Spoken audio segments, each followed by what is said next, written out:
So hello everyone, कैसे हैं आप लोग। तो आज के वीडियो में हम बात करने वाले हैं कि सपोर्ट एंड रेजिस्टेंस को कैसे ड्रॉ किया जाता है। आपने बहुत सारे लोगों का वीडियो देखा होगा और आप बहुत सारे लेवल पर जो है सपोर्ट एंड रेजिस्टेंस को ड्रॉ करते हैं। बट देखिए, मैं जो करता हूँ वो आपको इस वीडियो में बताने वाला हूँ। जो मैं सपोर्ट एंड रेजिस्टेंस को ड्रॉ करता हूँ, वो सपोर्ट और रेजिस्टेंस मैं सिर्फ दूसरे लोगों की जो साइकोलॉजी है उसको रीड करने के लिए ड्रॉ करता हूँ। मतलब मैं ये कहना चाहता हूँ कि मैं सिर्फ ये देखता हूँ कि जैसे मान लीजिए यहाँ पर एक सपोर्ट है, मान लीजिए यहाँ पर सॉरी एक रेजिस्टेंस है। तो ये जब ब्रेकआउट हो जाएगा तो इस ब्रेकआउट को देखकर दूसरे लोग क्या सोचेंगे, दूसरे लोग क्या करेंगे। ये चीज़ को मैं देखने के लिए सपोर्ट एंड रेजिस्टेंस को मार्क कर देता हूँ एक दिन पहले ही।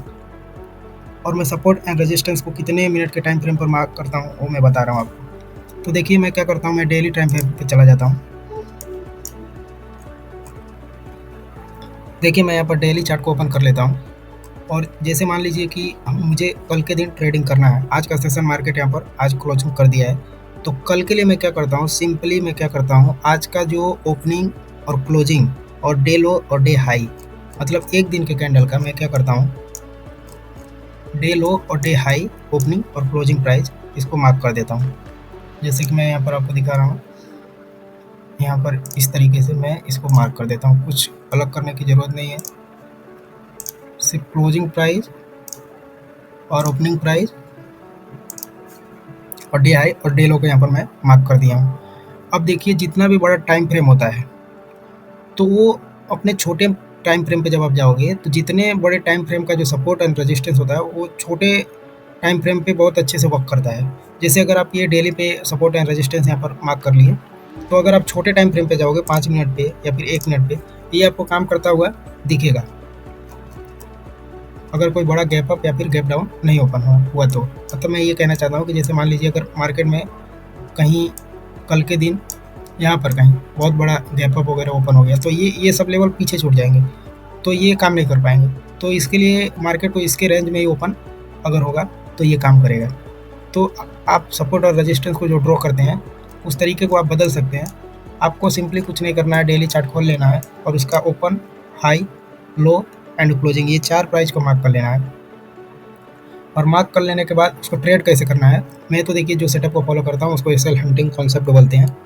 तो मैं एसएल हंटिंग के कॉन्सेप्ट को फॉलो करता हूँ और उसके हिसाब से ट्रेड वगैरह लेता हूँ।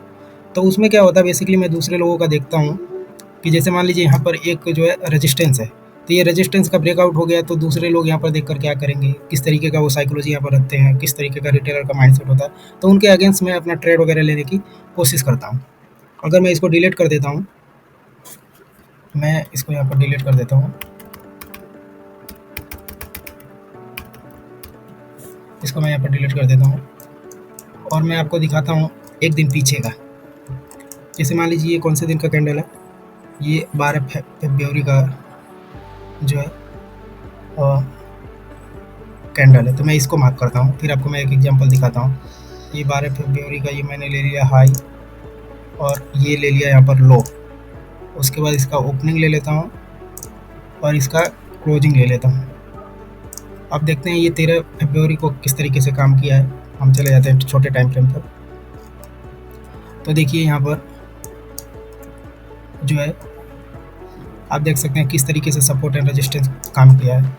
ये और अच्छा, अगर आप दूसरा एग्जांपल देखेंगे, कोई दूसरा चार्ट खोलेंगे तो आपको और अच्छे से नज़र आएगा। चलिए मैं आपको एक काम करता हूँ, दूसरा चार्ट खोल के यहाँ पर दिखा देता हूँ, कोई स्टॉक का दिखाता हूँ।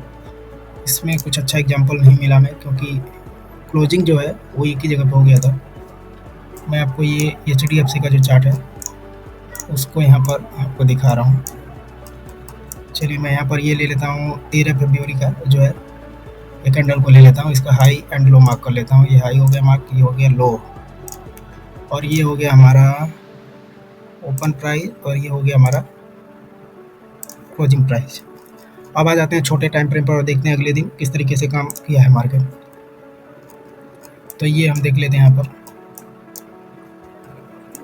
देखिए यहीं पर ये मार्केट यहाँ से सपोर्ट लेता हुआ नज़र आ रहा है, यहाँ पर रेजिस्टेंस लेता हुआ नज़र आ रहा है। तो देखिए किस तरीके से यहाँ पर देखिए इसका ब्रेकआउट किया, फिर रीटेस्ट किया, फिर ऊपर गया। अगर इसको आप छोटे टाइम फ्रेम पे देखेंगे तो और अच्छा आपको नज़र आएगा। ये देखिए आप, मैं आपको दिखाता हूँ, ये देख लीजिए,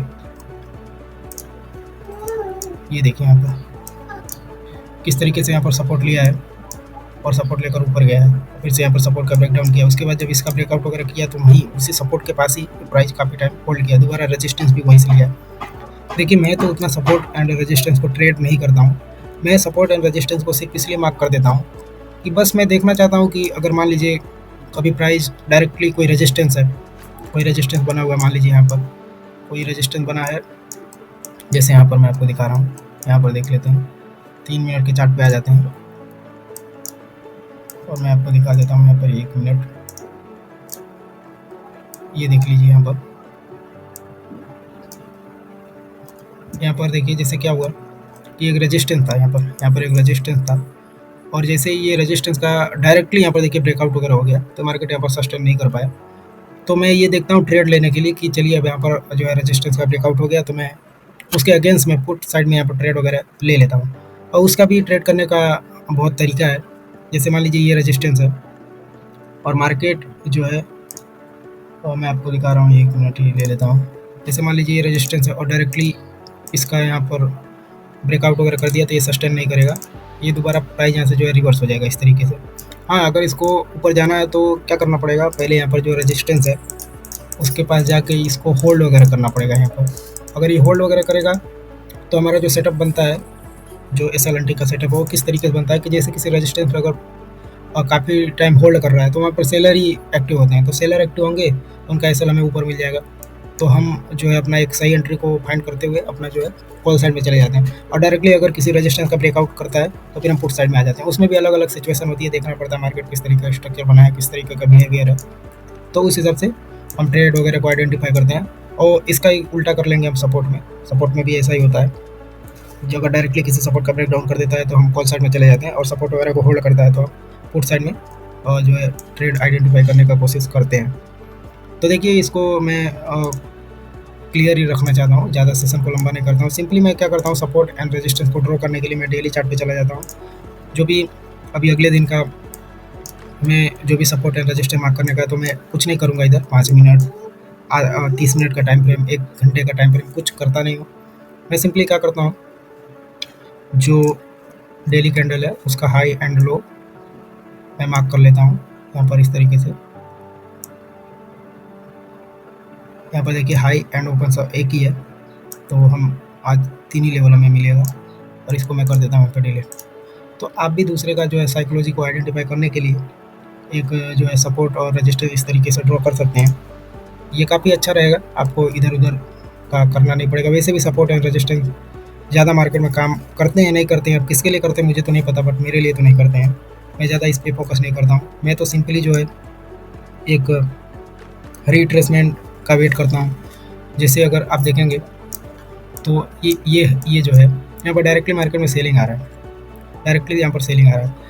अगर यहीं कहीं से ये प्राइस यहाँ कहीं आ गया होता, ये जो बनाया था अपना रेजिस्टेंस वगैरह, इसके ऊपर अगर आ जाता तो मैं यहाँ पर पुट साइड की एंट्री बनाता, क्योंकि यहाँ पर जो भी सेल वगैरह करने आए थे वो ट्रैप हो जाएंगे और उसका सेल वगैरह खा लिया, उनको निकाल दिया तो आराम से मैं ये कैप्चर कर सकता। पर डायरेक्टली यहाँ पर सेलिंग ही आ रही थी, यहाँ पर देखिए होल्ड वगैरह किया और डायरेक्टली सेलिंग आ गई। यहाँ पर कुछ और पॉइंट का जो है मोमेंटम कर दिया होता तो आराम से मैं पुट साइड का एंट्री बना लिया होता, पर ये कुछ होल्ड वगैरह करने लगा, ऊपर गया रहे और डायरेक्टली नीचे मार्केट आने लगा।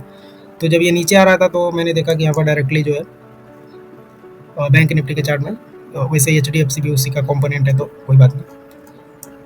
तो जब ये नीचे आ रहा था डायरेक्टली, इसलिए मैं यहाँ पर ट्रेड वगैरह नहीं बनाया। जब डायरेक्टली नीचे आ गया उसके बाद मैंने एक यहाँ पर ट्रेड लिया था, आपको पता होगा मैंने वो लाइव ट्रेड का वीडियो मैं डालता रहता हूँ, तो मैं लाइव ट्रेड का वीडियो जो है वो डेली डाल देता हूँ, तो आप लोग देख लीजिएगा।